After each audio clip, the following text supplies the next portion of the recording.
દોઢથી 2 મહિનામાં જે ઘાવ હતો એ એકદમ ફર્સ્ટ ક્લાસ રિપેર થઈ ગયું. મારું નામ સંજય છે ને મારી દીકરીનું નામ છે દ્રષ્ટિ. દ્રષ્ટિનો જ્યારે જન્મ થયો ત્યારથી જ એને કરોડરજ્જુ પર એક ગાંઠ હતી.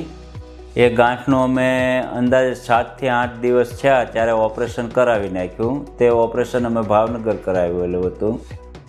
પણ એ ઓપરેશનમાં કંઈક ગમે તે મિસ્ટેક હોય કુદરતી, જેને લીધે એને પગની અંદર કોઈ ચેતના નથી અને એના લીધે એને પગમાં ઘાવ જે હતો એ સારો નહોતો થતો.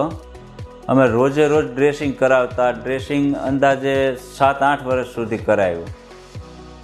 2 વર્ષ અગાઉ 2 ઓપરેશન કરાવેલા, તે કરોડરજ્જુ પર ઓપરેશન કરેલા.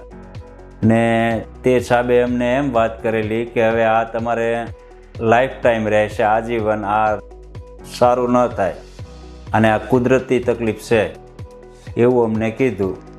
ત્યાર પછી અમને ધીમે ધીમે અમે અનેક ડૉક્ટરોને બતાવ્યું. પછી આ દિલીપ સાહેબને આગળ અમે આવ્યા કે આ વસ્તુ આપણાથી સારું થઈ જશે, અંદાજે તમારે 2 થી 3 મહિના સમય લાગશે.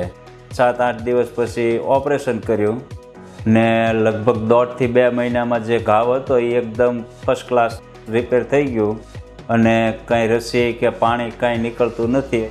ને અત્યારે આ જે દ્રષ્ટિ છે એ એકદમ પરફેક્ટ સારી રીતે ચાલવા માંડી છે.